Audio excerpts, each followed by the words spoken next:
진리의 사람 다속 유영모는 누구인가? 114번째 시간입니다. 오늘은 성소조선 사건으로 구속되다, 성소조선 사건으로 구속되다 라는 제목으로 말씀드리겠습니다. 일제는 한국 사람을 일본 사람으로 만드는데 혈안이 되어 수단과 방법을 가리지 아니하였습니다. 그리하여 동물의 왕인 사자나 호랑이가 조련사의 채찍과 모기 앞에 굴복하여 조련사가 시키는 대로 재주를 부리듯 한국 사람들은 일제가 위협하고 회유하는 데 버티지 못하고 그들이 시키는 대로 일본인 행세를 하게 되었습니다.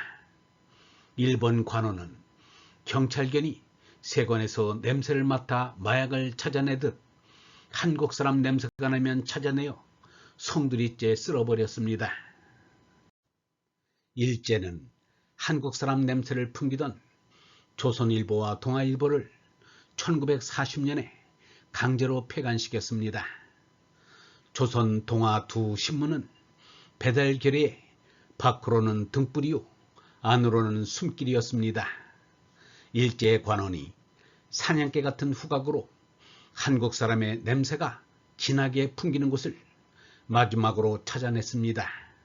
그것이 1942년에 성소조선 사건이요 1943년에 조선어학회 사건입니다.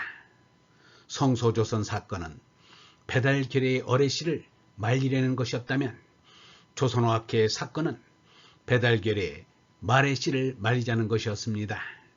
이것은 히틀러가 아우슈비츠 수용소에서 유대인을 대량 학살한 것보다 더 잔인한 짓이라 아니할 수 없습니다. 김교신은 성소조선을 살리려고 양보할 수 있는 마지막 마지노선까지 후퇴하고 양보하였습니다. 일본 경찰이 김교신에게 황국신민서사를 어떻게 생각하느냐고 물었을 때 거침없이 머지않은 뒷날에 만국민서사가 될 것이다 라고 대답하였으나 그 황국신민서사를 성소조선 표지에 인쇄하였습니다. 그뿐 아니라 총우생활, 사치생활이라는 전시 일본에 협조하는 글도 실었습니다. 조선어학회는 김교신의 성소조선 보호책보다 더 많이 일제에게 협조하였습니다. 조선어학회 사건으로 옥고를 치는 정인승은 이렇게 회고하였습니다. 1936년 4월부터 줄곧 사전 편찬을 위한 기초정리를 하면서 일제 관리들에게 한 가지라도 트집 잡힐 구실을 주지 않고자 당시 회원은 누구나 총독부가 하라는 근로봉사, 궁성요배, 황국신민서사, 국방헌금 등을 꼬박꼬박 이행하였지요. 어디 그뿐이었나요? 그네들이 국정일엔 선물로 인사치레까지 해가며 수집한 낱말을 밤새워 코피를 흘리면서 정리하고 넉넉지 못한 자료를 죄다 동원해서 주석을 달았습니다. 성소조선 동인들이나 조선어학회 회원들이 일본 관리들에게 비겁을 보인 것은 죽기가 두려워서도 아니고 감옥이 무서워서도 아니었습니다. 오로지 민족의 어를 지키고 민족의 말을 지키려는 충정 때문이었습니다. 한나라의 대장군이 되어 천하장사 항우를 일패도지시킨 한신이 젊었을 때 불량배들과 시비가 붙었을 때 싸움을 피하려 불량배들의 요구대로 그들의 사타구니 밑을 빠져나간 일을 가지고 한신을 비겁하였다고 하지 않습니다. 김교신은 양정고등보통학교 지리학과의 교사였습니다. 교사로서의 임무를 충실히 수행하면서도 월간 성소조선지를 달마다 빠뜨린 일 없이 발행하였습니다. 그것도 누구 사람을 따로 두고 한 것도 아니었습니다. 발행인 일에서 사원일까지 혼자 힘으로 다하였습니다.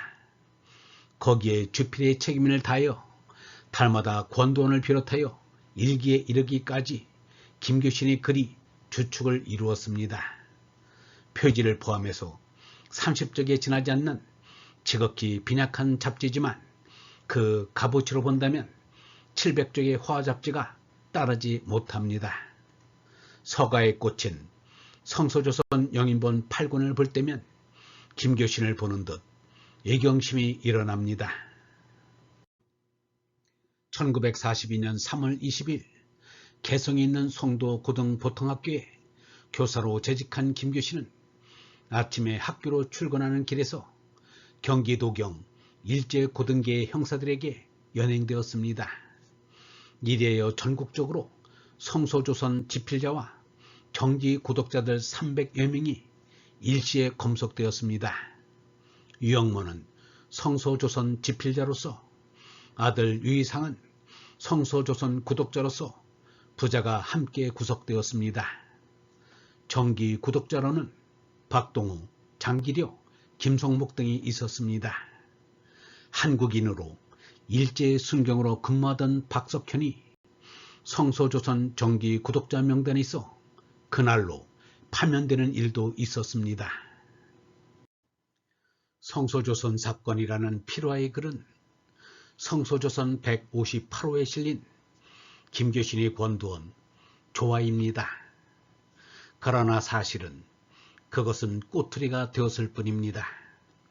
성소조선 사건 때 집필자의 한 사람으로 검거되어 서대문 형무소로 넘어간 12사람 가운데 한 사람인 유달령은 이렇게 말하였습니다.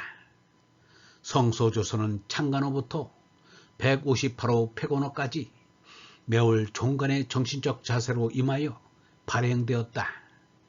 글자 한자 한자 모두 일본 경찰의 검열을 거쳤다.